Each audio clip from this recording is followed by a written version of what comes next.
Hi everyone. This is the finish of that exercise that we started yesterday. Now if you have a look at it, you'll notice that I've developed these two figures here. I haven't done much more with these two figures, mainly because I'm just treating this as an exercise. I think it's very important to, in a situation like this, not to regard this as a finished artwork. It is an exercise. It's an exercise in generating forms, in generating a narrative, and not necessarily something that you would frame and show in an exhibition.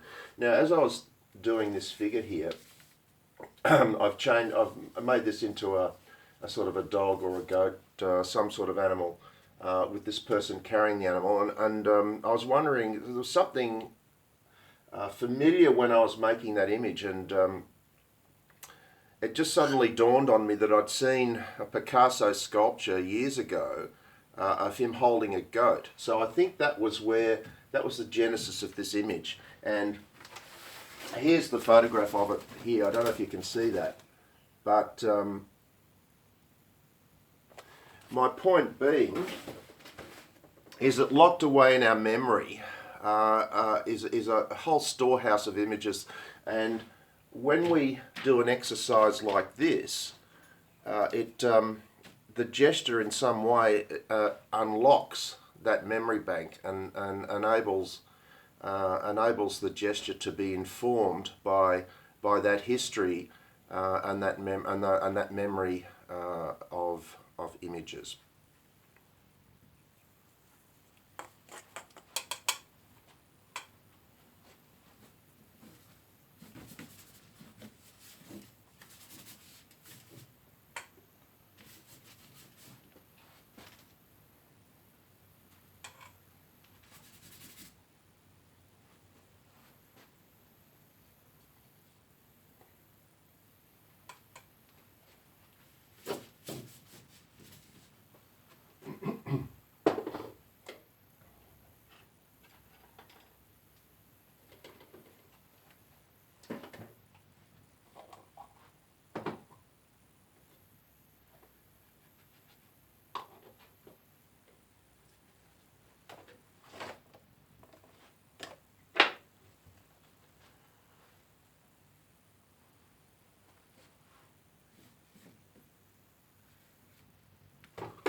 So once again here, starting with the gesture and allowing the marks to suggest something figurative, something energized.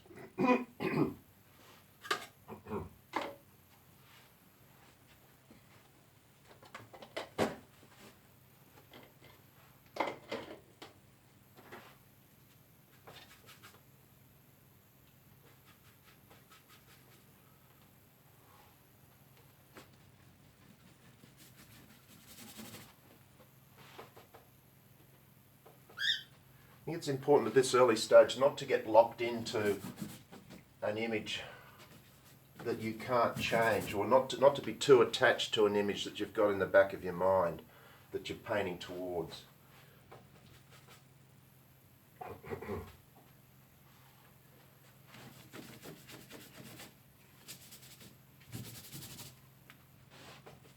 Really important also to get some raw material down just on the picture plane, on your canvas or your paper. If you've got material down, that material can become something, but nothing comes from nothing. So here I'm building an image, but building the surface as well. Those two things work hand in hand.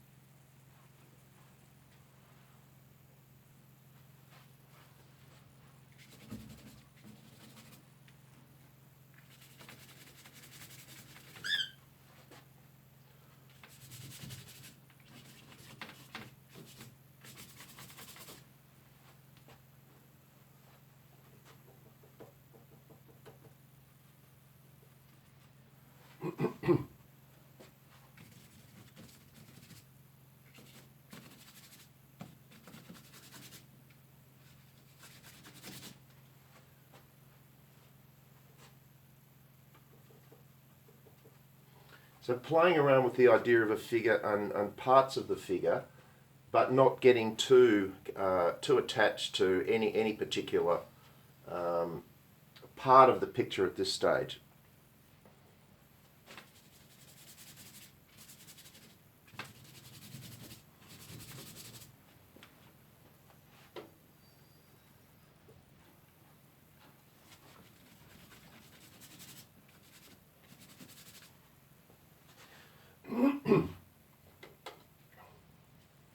So already there's potentially one or two figures here, but it's really too early to commit to anything. Like for instance, there's a fairly substantial head here,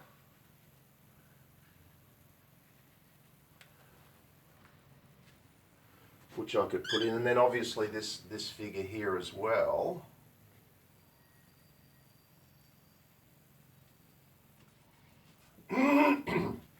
Which I'm sort of coming back to. That was the initial one. But also, there's another figure possibility here. I think it's important when you're doing imaginative work like this not to worry about too much realism or too much being too exact with your representation. You know, you have to find another way to make a credible figure that doesn't use a photo, so that you're not copying a photograph, and obviously you haven't got the model in front of you. Now, a figure like this, it's far too early for me to commit to a head that size in this composition. So, but it was there, so it's important to recognise that it's there, and then you make the decision: do you want to keep it or not? So in this case, no. So I'm going to get rid of it. Okay, just leave it there, or leave parts of it there, but undermine the authority of that image. So now it's sort of still there, but hidden. But we have now a structural pathway that might lead us to some other more interesting form. The idea here is that you've got three issues coming together that you've got to work on. One is your image, the other is the colour and the colour relationships, and the third is the picture plane or the surface. Those three things have to be developed hand in hand. Okay.